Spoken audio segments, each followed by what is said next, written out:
All right, fans of music, welcome back. It is Dave, the real music observer, observing real music in real time for real people, just like you right there, and just like me here.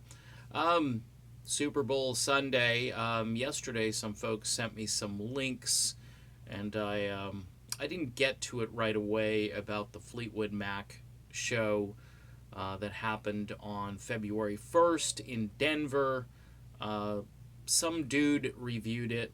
I think it was a dude. I don't know. Could have been a dudette, but I'm pretty sure it was a dude.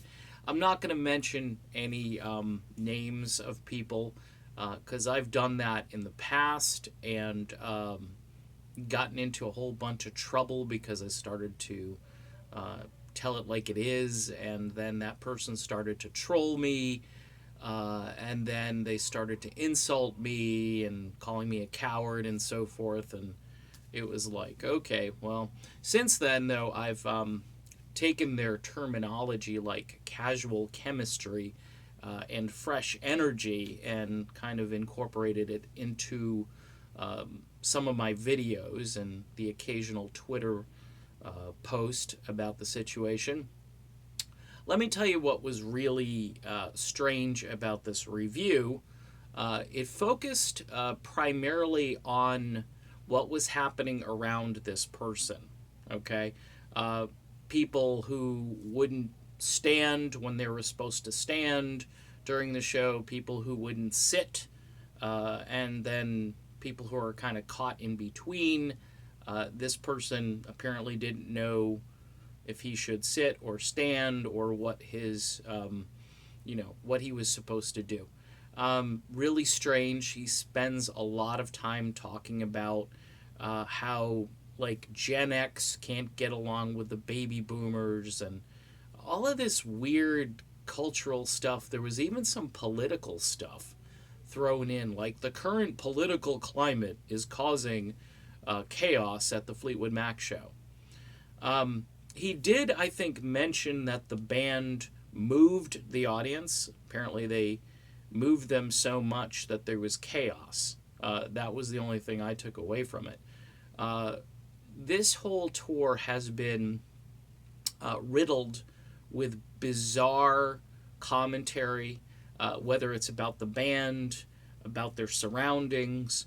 We had one reviewer comment that they were still angry at Lindsey Buckingham because Tusk cost too much money and wasn't worth it, more or less. Cost them their babysitting allowance. I mean, and these are adults. These are people who are writing. You know, I may be a poor speaker and a lousy writer, but imagine sitting down and thinking, let's take Lindsay to task again for Tusk, and let's put it into real childlike human terminology. So people who read this can go, yeah, I remember when Tusk came out.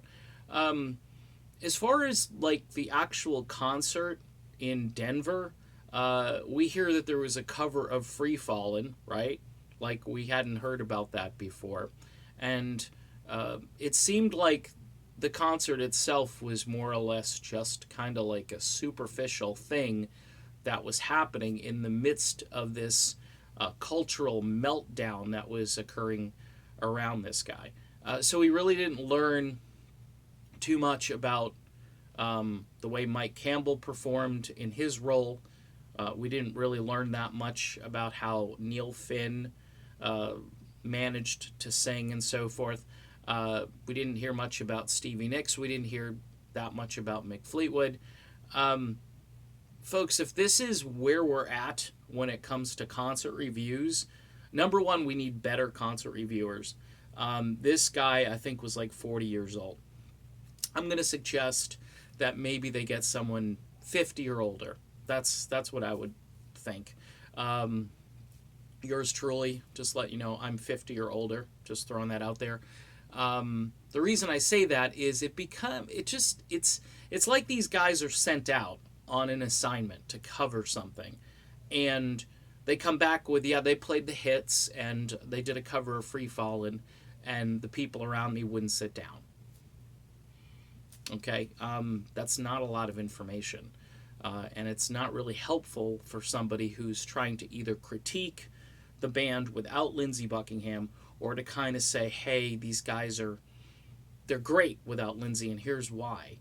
I mean, at least present a cogent argument, but what's happening a lot of times is much like the people who are attending these concerts, they don't have a real vested interest in the quality of the music or the legacy of the band or even the unfolding drama which continues because Lindsey isn't in this group.